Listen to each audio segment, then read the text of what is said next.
8 plays, 74 yards in 3 minutes and 27 seconds. Tony Ball was an 11-yard touchdown pass to Tyler Smith. The Reds shockingly lead the Beat Diggers 21-7. There's a pooch kick, and the ball is going to be fumbled, and it's recovered by the Reds. It went off a Beat Digger. It was pooched. It was dropped by a Beat Digger at around the 42-yard line. Carlos Carrillo had it go right through his hands, and the Reds pick it up in Beat Digger territory. Yeah, you know, the interior part of that kick return team didn't necessarily see the ball get pooch kicked. I don't know if they lost track of it.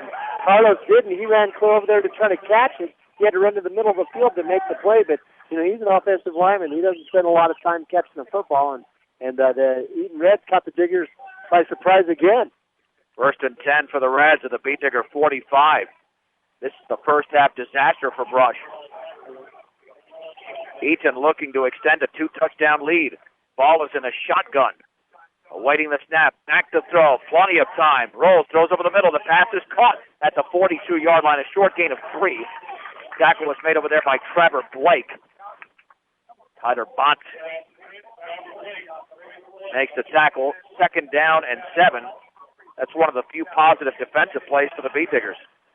You know, the Diggers, they had them running into each other, though, as their tight end crossed over a real short crossing route, and they got our safeties and our linebackers running into each other there a little bit. We'll have to see if they try to take advantage of Brush on that. 2nd and 7 for the 42. Again, ball on a shotgun. There's the give and right up the middle, but Kyle Hefner throws the ball carrier down. Lincoln Carell at the line of scrimmage. Nothing doing. 3rd down and 7, but this is a key down because the Reds did convert a 4th down on a fake punt when Eckler took off and gained 24 yards. And you know that this could be 4-down territory again for Eaton. They're looking for the knockout punch in the opening half. They sure are. Not showing a lot of respect to this Beat Digger defense. Your one-stop center for projects around your home office or yard is Ackley Building Center, 1402 Mill Street in Brush. 3rd down and 7 for the Beat Digger 42. Trips to the left, 2 to the right. Ball, quick drop, throws it out left flat. The pass is caught at the 42-yard line, breaking a tackle, spinning at the 35. Several flags are down. It's a gain of 7 as the pass is caught over there by Weston Hager. Now let's see what the flag is about. Hopefully that was not a face mask because several flags were thrown in the same area. Looks like it's going to be short of a 1st down at the 36. It would be a gain of 6, but let's check out the flags first and see exactly what happened. No indication yet. They're pointing the other way like this could go against Brush and this could be a big gainer for the Reds, but maybe not. Now the official is about to step towards the Eaton side. Yeah, it is holding against the Reds. And Dave, they held right towards the end of the play, at least where it would have been marked down for a 1st down. So now we're looking at a 3rd down and 11. Well, they send their tight end on that play. I think that's who they called the hold against. They send him downfield like he was going for a pass, but really what he was doing was setting up a block on our corner so that they could throw that short pass over there to Hager and just let him run with it. Roy Brush has got to come up big on the next 2 plays, trailing 21-7 with 5:20 to go in this 2nd quarter. 3rd down and 11 for Eaton at the Brush 46. 2 receivers each side. Under center is Ball. Ball on the flanker reverse coming to Tyler Smith, and Smith is down at the line of scrimmage. Connor Weiser with a penetration. He might have got a hand in there. Smith dove across the 45, but I don't think he got to the 44. A gain of 1. 4th and 10. You know the Beat Diggers are now going to protect against a fake. Yeah, they better be ready for it again because really when you have all those guys right up there, you know, on the line of scrimmage like that, there really isn't anybody out there to watch out for that end around. Austin Eckler standing at his own 40. Joe Rosenbrock will back it up. Awaiting the snap. There it is. Eckler's going to punt it this time. A high, fluttering punt that Rosenbrock will let go inside the 10-yard line, and it's down maybe at around 7. Well, that might have been a mistake by Rosenbrock unless he felt he had no chance to really catch that ball. But terrible field position for the Beat Diggers. 93 yards to go with 4:22 to go before the break. There's a lot of shadows out here on this field. I think Joe might have misplayed it because he ran up on it, and then it kind of went over his head. It looked like he was going to wave for a fair catch. I'm not sure if he just tried to play it off and hope the ball went into the end zone, but I think he might have just overplayed it a little bit. Well, this is Brush's opportunity. They're down by 14, but there's 4:22 to go before halftime. They can take it down the field, score, and receive the second-half kickoff, and Eaton doesn't have to touch the ball. But they need a big play on offense to get out of this hole. 1st and 10 from the 7. Hanson's in motion to the right. Garcia's under center. And there is the pitch left to Rosenbrock, looking for a block, swings it to the outside to the 10-yard line, and he's going to be down at around the 12. It'll be a gain of around 5. Play was made by Reed Merritt. 2nd down and 5, but the Beat Diggers can't take too much time in that huddle unless they can put together a huge play. Well, they're kind of walking back to the huddle right now and not in a real big hurry. Yeah, give them 6 for Rosenbrock. It's 2nd and 4 from the 13-yard line. Beat Diggers would take that if there were 7 or 8 minutes to go before halftime, but with 3:47 to go, 6 yards is not going to work. At least not to put together a scoring drive. Wise with the lone setback. Garcia in a shotgun. He's back to throw. Looks to his left. The pass is dropped at the 20-yard line. Oh, that should have been intercepted by Seth Selby. I don't know who Garcia was throwing it to. He's getting up off the turf, and the ball fluttered out of his hand unless it was partially deflected. But that was a token interception for Selby. He just dropped it. The Beat Diggers catch a huge break. Yeah, both receivers on this side were running straight down the field, and it looked like Garcia threw it short, like you said, unless it got tipped. And the only person there was Selby, and luckily he can't catch very good. Under center is Garcia. 3rd and 4 for the 13-yard line. The backs are in an eye. Garcia on the option right will keep it himself. He's across the 15. He lowers his head, and I think he's got a first down to around the 17. He's right at the stick. They might have to measure.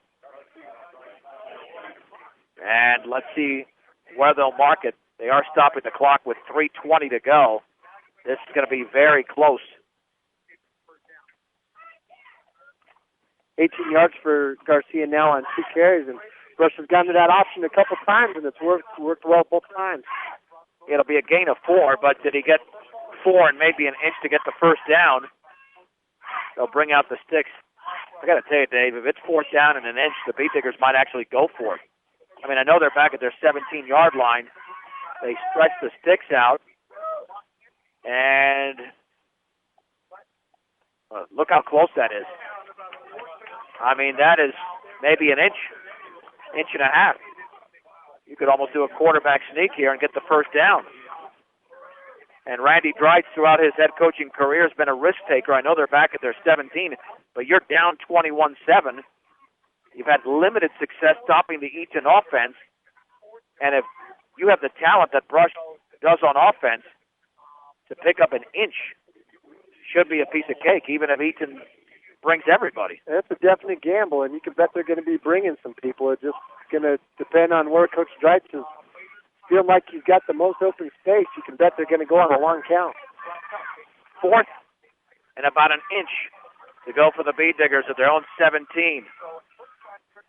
Garcia's going to hand it off. That's an easy first down running straight ahead to the 20-yard line. Skyler Seawald, there was no doubt he was going to pick that up. The gain of 3, and the drive continues for the Beat Diggers. The clock does stop for the movement of the chains. The Beat Diggers still have 80 yards to go. They need a big play, and what Eaton has done very nicely, they have limited Brush tonight. Yeah, they have. Brush hasn't had that really big play. Like you said, the Diggers are going to have to do a good job with their clock management. And right now, they're just not really pressing it. A lot of offensive linemen walking up to the line of scrimmage. 1st and 10 from their own 20-yard line. Backs are split. Hanson's in motion to the right. Garcia with a pitch left to 10 or Morrow has the speed to the outside of the 25-yard line, and he's down right there. Maybe got the 26 before that excellent pursuit by the Eaton Reds and Cody McLavy, who made the tackle. Beat Diggers will call their second timeout. It will be a gain of 6 and a 2nd down and 4 with 2:40 to go before the break. Brought to you by Edwards Wright Price Market in Flowerland. Dave and I will be in Brush next Friday night. Kickoff at 7 o'clock. Beat Digger blast off at 6 o'clock. It'll be the Strasburg Indians coming in to Brush, a team that won here last week, 14-7. Now you wonder, Dave, was Eaton perhaps looking ahead to Brush? They may have been. These coaches, we've discussed. We saw them at Flat Valley, watching the Diggers play. We saw them over at University. They've been keeping an eye on Brush, and they might have been trying to put this game plan together, 2 weeks ago, and it might have caught up with them. It'll be 2nd down and 4 to go for the Bee Diggers at their own 26-yard line. They've still got 2:40 to go, but as we've been talking about, no big play yet. Trips to the right. Hanson, Morrow, and Rosenbrock. One to the left. The lone setback is Weiser. Under center, Garcia. Play action. Back to throw. Looking for a screen out to the left. Weiser has it at the 20-yard line. Tries to slip a tackle and cannot. He's down at the 25. The play loses a yard, and Selby made the tackle. It'll be 3rd and 5, and that one collapsed on the Bee Diggers. Good call, though. I think it was a good call because, they were counting on the Reds sending a lot of people up there to attack Garcia. So it was all there, but it was just a credit to Selby, who just made a sure-handed tackle against a guy that's a lot bigger than him. Other than a couple of plays against Joe Rosenbrock, the Reds have not missed a tackle tonight. 3rd and 5 at their own 25-yard line. Good news for Brush. If they don't score here, at least they've gotten down the field a little bit and could change field position so Eaton doesn't score again before the break. Trips to the right. 3rd and 5. Garcia rolling to the right. Pressure coming backside. Throws to the run. Pass is incomplete over the head of Ben Salvo at the 38-yard line. And the Bee Diggers will have to punt. And there is a flag down. I wonder if Garcia got roughed. Yeah, I think the kid hit him a lot later after he threw the football, so it's going to cost the Reds. Well, that is a monstrous penalty against Eaton. A huge mistake. The Bee Diggers would have had to punt, and that's exactly what it is, roughing the passer against the Reds. And the Bee Diggers will have the football at the 40-yard line. With 1:48 to go before the break, they trail 21-7, and one timeout. If Brush scores, that's obviously the biggest play. That's the biggest play. Yep, that's for sure, but we'll take it. Whatever it is, we'll take it because we need a momentum grabber. Eaton's definitely got it right now. Trips to the right once again. One receiver out to the left. That's Pablo Gill. 1st and 10 for the 40. Garcia under center. There's the give right side to Connor Weiser. He's got a yard. Penetration by Aleman. It'll be 2nd down and 9. The Reds are just playing the right defense at the right time. Oh, they'll give them 2 yards maybe, not just 1. Yeah, they're in that 3-5 defense like we said before, and just they have those big old guys up there in the middle of the defensive line, and then those linebackers are just blitzing them, and that's causing confusion for our offensive line. The Bee Diggers are in trouble here. Only 1:17 to go. 2nd down and 9 from the 41. Backs are split. One receiver to each side. Garcia, 3-step drop out to his right. The pass is caught by Henson at the 45-yard line. Make that Kukas. Flips a tackle at the 42. And it's a 1st down. It's a gain of 17. And the Bee Digger drive is now in Eaton territory as C.J. Kukas makes the catch. Now the Diggers are really going to have to hustle. They got to get in that huddle and get the play called and then get up to the line of scrimmage right when the officials turn that clock on. Yeah, it hasn't restarted yet, but it will momentarily. Even if you get a field goal out of this, that would change momentum slightly. We are now at 1 minute to go before the break. 1st and 10 for the Bee Diggers at the Eaton 42-yard line. Garcia under center once again. Back to throw up the play action, out to his left. Caught by Rosenbrock at the 45 to the 40-yard line. Has to get out of bounds and does not. He's down at the 35. Maybe, right there. The gain of 7. Bee Diggers have got to call a timeout. They've got 41 seconds to go. The clock continues to run. I'm not sure Rosenbrock knew he needed to get out of bounds. It seemed like he was kind of fighting the tackle, trying to pick up those extra yards, and he got tackled right on the hash mark on the sideline. There might be an equipment problem there with Kyle Hefner's helmet. The Bee Diggers, I don't know if they called time or just stopped the clock for that equipment issue with 31.9 seconds to go. But if they didn't call timeout, no, they didn't. They got to get up to the line of scrimmage. The best they can do here, unless they throw it into the end zone, is set up for a field goal. 24 seconds to go. 2nd down and 3 from the 35. Back to throw Garcia. Lofts it up the right side. Kukas is out there, but it's intercepted by Tyler Smith at the 7-yard line. Running down the left sideline to the 20. Rosenbrock brings it down to the 25, and there was no way that was going to be caught. A flag is down at the 40. Now let's see who that's against with 10.8 seconds to go. That flag was thrown before the interception. And the indication is a holding against Brush. That'll be declined. Eaton football, they'll just run up the clock. The ball was thrown before Kukas looked back. It's one of those timing pattern sort of passes, one that the Diggers scored on last week. But this time, Eaton Red player was right there, and he played the ball all the way, and he watched it come up in the air, and he just got himself in position and made a great play. Yeah, they're just going to take a knee and into halftime. Eaton from their own 24-yard line. Ball takes a knee. That's it. The Beat Diggers are in shock right now. They trail at the break to the Eaton Reds, 21-7. You're listening to 1010 KSIR and KSIR.com.